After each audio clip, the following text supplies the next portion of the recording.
voice sliced through the peaceful morning air. A woman in a bright purple blazer was stomping up my gravel driveway, clipboard clutched like a weapon, and pointing at my 82-year-old grandfather as if he were some kind of criminal. "Excuse me, sir," she declared with the tone of someone who had clearly floated through life, without ever hearing the word no. "But this property is subject to HOA regulations, and I don't see your name listed on the approved occupancy roster." My grandfather, Empt Garrison, barely glanced up from the fishing lure he was tying. He'd been staying at my cabin for a month now, helping me repair the dock and sharing his secret trout recipes. The man had put in 45 years working for Pine Valley County, 20 of those as county administrator. Yet you'd never guess it from his faded flannel shirt and well-worn baseball cap. "Ma'am," he said in that slow, steady tone I'd seen him use on difficult people my entire life. "I'm just visiting my grandson. Is there a problem?" The woman's face twisted into what I could only classify as weaponized indignation. "A problem? Yes, there's a problem. I'm Margaret Sullivan, president of the Lakeside Estates HOA, and according to our bylaws, all long-term guests must be registered and approved by the board. You've been here for weeks without authorization." I stepped onto the deck, coffee mug in hand, trying to wrap my head around what I was seeing. I'd inherited the cabin from my late grandmother 6 months earlier. It sat on 5 acres at the edge of Cedar Lake, technically within Lakeside Estates boundaries, but older than the development by 3 full decades. I'd gotten a few annoying notices about my mailbox color and grass length before, but this was an entirely new level of intrusion. "Margaret," I said, keeping my voice level despite the irritation building in my chest. "This is my grandfather. He's been helping me with repairs. I didn't realize I needed permission to have a family visit." She snapped toward me, hair perfectly unmoving despite her sharp turn. "Mr. Patterson, our records indicate you are the sole owner of this property. Any resident staying longer than 14 consecutive days requires board approval. Your grandfather has been observed here for 23 days.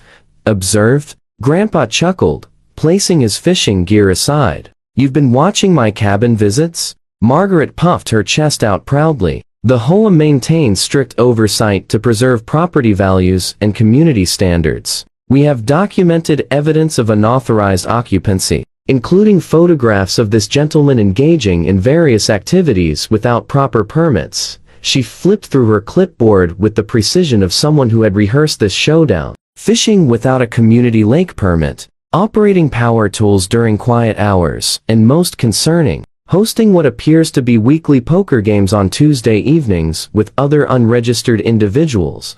I couldn't stop myself from laughing. Those poker games were just Grandpa and 3 retirees playing for spare change while discussing their medication schedules. But Margaret clearly wasn't operating with a sense of humor. "This is a formal notice of violation," she continued, pulling a manila envelope from her oversized purse. "Your grandfather has 72 hours to vacate the premises, or we will be forced to pursue legal action." Grandpa rose to his full height, his 6'2" frame still imposing despite the slight stoop. For the first time, I saw a flicker of the man who used to make county commissioners squirm during budget hearings. "Legal action," he repeated, his tone conversational but edged with steel. "And on what grounds, exactly?" Margaret consulted her papers with the smug certainty of someone who had memorized every subsection in the HOA handbook. Section 12, paragraph 4 states, "The tall residents must be board approved." Section 18 prohibits commercial activities without a permit, and running a gambling operation certainly qualifies. Additionally, Section 23 requires approval for all property modifications. "And we have photographic evidence of you constructing what appears to be an unauthorized deck extension." She was talking about the tiny 4-by-4-foot platform Grandpa helped me build to hold my telescope. But apparently, in Margaret's universe, that was a full-blown architectural offense. Furthermore, she pressed on, gaining momentum like a downhill freight train. "We have reports of excessive noise, including power tools, at 7 o'clock a.m., which violates our quiet hours ending at 8. There have been complaints about smoke from outdoor cooking. And don't get me started on the eyesore of that canoe rack you installed without architectural committee approval." My jaw tensed. That canoe rack had been there since my grandmother built the cabin in 1978, years before Lakeside Estates even existed. But arguing with Margaret would have been like arguing with a hurricane. Grandpa, meanwhile, seemed thoroughly entertained. He accepted the envelope with a polite nod, then did something that completely derailed her rehearsed performance. He smiled. "Miss Sullivan, I appreciate your commitment to community standards. Tell me, how long have you been HOA president?" Her chin lifted proudly. 3 years this November. I've increased compliance by 40% and property values have risen accordingly. Impressive, Grandpa said, though I caught the subtle sarcasm threading his words. And I assume you're well versed in County Ordinance 773B regarding grandfather clauses for pre-existing structures. Margaret's confident expression faltered. I'm familiar with all relevant regulations. Excellent. Then you're aware that properties built more than 20 years before an HOA's establishment maintain certain exemptions. But I'm sure someone as thorough as you has already verified that. I watched her cycle through multiple shades of red as she processed that. But she rebounded, fury, restoring her energy. Regardless of any supposed exemptions, the fact remains, you are not the property owner. You have no standing to occupy this residence without board approval. The 72-hour notice stands. She spun around and strode to her pristine white SUV, which proudly displayed an HOA president placard displayed proudly in the window. When she finally drove off, Grandpa and I stood in silence. "Well," he said, a small smile tugging at his mouth. "This should be interesting." I eyed him carefully. "Grandpa, what exactly are you planning?" He picked up his fishing rod and tested the line. "Nothing at all, son.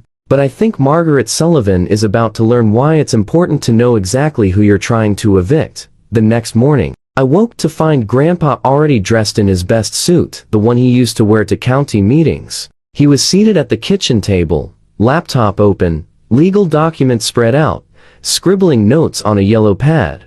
"Going somewhere?" I asked, pouring coffee. "County Administrative Building," he replied without looking up. "Haven't been in a while. Thought I'd stop by and visit a few old friends." I knew that tone. Grandpa might have been retired for 5 years, but he still had deep roots in county government. He'd hired half of them, mentored most of them, and guided the rest through their careers. "Should I be worried?" I asked. He closed his laptop and gave my shoulder a reassuring pat. "Not at all. Just going to do a little research on our friend Margaret and the Lakeside Estates. HOA." While Grandpa was gone, I tried to get back to work. I'm a software developer and usually work from the cabin, but staying focused was impossible with all the movement outside. Margaret's white SUV passed by no fewer than 4 times that morning, slowing each time so she could scrutinize the property. On the 5th pass, she actually stopped and began taking photos. My phone buzzed. A text from my neighbor Tom. "The president is measuring your dock. Thought you should know." Threw on my jacket and headed toward the lake, where I found Margaret crouched with a tape measure, documenting what she apparently saw as grave violations of dock regulations. The rules clearly state docks may not extend more than 20 feet from shore, she declared the instant she noticed me approaching. "This monstrosity extends 24. This dock has been here since 1985, I said, keeping my frustration in check. "It was approved by the county when my grandmother built it." "County approval is irrelevant," Margaret sniffed. "HOA standards supersede all previous authorizations. You'll need to modify it to comply or face daily fines." She was so absorbed in her measuring crusade that she didn't notice Grandpa's old Ford pickup pulling into the driveway. But I did, and I saw he wasn't alone. 3 additional vehicles rolled in behind him, all marked with official county insignias. "Margaret," a woman's voice rang out. "Margaret Sullivan." Margaret straightened, confusion flickering across her face as a sharply dressed woman approached, followed by 2 men in county inspector uniforms and another man in a suit. "Yes?" Margaret's voice had noticeably softened. "I'm Patricia Wong, Director of County Code Enforcement," the woman said. "These are Inspectors Johnson and Martinez, and this is Robert Hayes from the County Attorney's Office. We need to discuss several concerns regarding the Lakeside Estates." HOA. Margaret's face drained of color. Concerns? What concerns? Patricia tapped her tablet. We've received multiple complaints about HOA overreach, harassment of property owners, and potential violations of county ordinances. Additionally, there are questions about the legitimacy of certain HOA financial expenditures and whether proper procedures were followed in recent board elections. This is ridiculous, Margaret sputtered. Who filed these complaints? Grandpa appeared at the top of the path, hands in his pockets, strolling forward as if he had just happened upon the scene. Oh, hello Patricia. Fancy running into you out here. Patricia's polished demeanor cracked slightly into a fond smile. Mr. Garrison, I should have known you'd be involved somehow. Margaret's eyes darted between them in disbelief. You know each other? Emp hired me 22 years ago, Patricia said casually. He was my mentor when I was just a junior inspector. Best supervisor I ever had. Inspector Johnson nodded. He taught me everything I know. Still reference his old manual. Martinez added. He officiated my wedding when he was acting county clerk. Even Hayes, the county attorney, cracked a small smile. He gave me my first job out of law school. Margaret looked as if she'd bitten into a lemon. This is a conflict of interest. You can't investigate complaints from your former boss. Actually, Hayes said calmly, Mr. Garrison didn't file any complaints. The complaints came from 17 different homeowners in Lakeside Estates. He simply supplied historical documentation when we requested it. Patricia pulled a thick folder from her bag. Also, Margaret, were you aware that when Lakeside Estates was incorporated, a specific exemption was written for the 5 pre-existing properties on the Eastern Shore? The Patterson cabin is explicitly excluded from HOA jurisdiction except in matters of health and safety. That's impossible, Margaret stammered. I've read every document.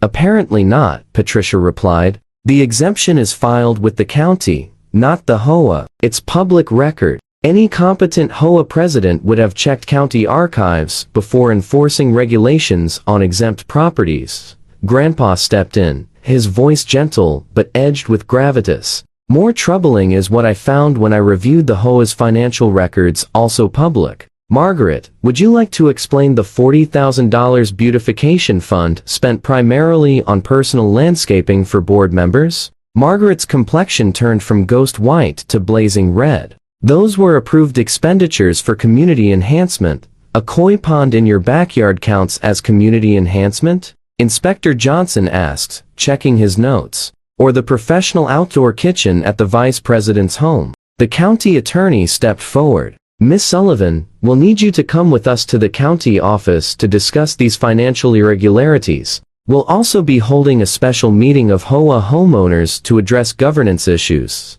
You can't do this. Margaret shrieked. I've done everything for this community. Property values are up. Compliance is at an all-time high. Compliance obtained through harassment and illegal enforcement isn't something to boast about, Patricia said coolly. We have documented evidence of you issuing fake violations, trespassing on private property, and using HOA funds for personal surveillance equipment. She turned toward me. Mr. Patterson, on behalf of the county, I apologize for any harassment you've endured. Your property is exempt from HOA oversight, and any fines or notices issued to you are null and void. Margaret stood frozen, her mouth opening and closing helplessly. Finally, she managed. This isn't over. I'll sue every one of you. I'll go to the state. Margaret, Grandpa said gently but firmly, I'd think very carefully about your next steps. The county attorney has enough evidence of financial misappropriation to pursue criminal charges. Right now, they're allowing you to cooperate. I suggest you take it. The fight drained out of her instantly. Her shoulders sagged, the bravado evaporating. She suddenly looked like what she truly was, a bitter woman who'd let a tiny bit of authority corrupt her completely. Fine, she whispered. What do you want me to do? Hayes handed her a document. First, sign this resignation from the HOA board effective immediately. Second, cooperate fully with the financial investigation. Third, provide written apologies to every homeowner you've harassed, including Mr. Patterson and Mr. Garrison. Margaret signed the papers with trembling hands. Watching her world collapse brought a mix of satisfaction and sympathy. She'd brought all of this upon herself. But witnessing someone unravel was never pleasant. Once the county officials left with Margaret in tow, Grandpa and I sat together on the deck in thoughtful silence. Eventually, had to ask, "How did you know about the financial stuff?" He grinned. "I didn't, not completely. But in my experience, people who abuse small amounts of power usually have dirt elsewhere too. I made a few calls, pointed them to the right places, and Patricia's team did the rest." "And the exemption?" I pressed. "Oh, that I knew for sure. I helped write it back in '95 when Lakeside Estates was being developed. Your grandmother insisted on it, worried something like this would happen." "Smart woman, your grandmother." I shook my head, amazed. "So you could have shut Margaret down from the start." "Could have," he agreed. "But sometimes people need to learn lessons the hard way, and she needed to be stopped before she bullied other homeowners who didn't have exemptions." Over the next few weeks, the full extent of Margaret's misconduct emerged. She'd embezzled nearly $60,000 in HOA funds, used HOA resources to spy on neighbors she disliked, and falsified board election results to keep her position. The county attorney offered her a plea deal, full restitution, 500 hours of community service, and 3 years of probation or face trial and possible jail time. She took the deal. The last time I saw Margaret was in the county courthouse when she was formally sentenced. She looked smaller somehow, her signature purple blazer replaced with a plain gray suit. When the judge read her sentence, including the $50,000 fine and restitution order, she simply nodded, her expression hollow. As the gavel fell, she turned, briefly met my eyes, then quickly looked away, shoulders hunched as she hurried out of the courtroom alongside her lawyer.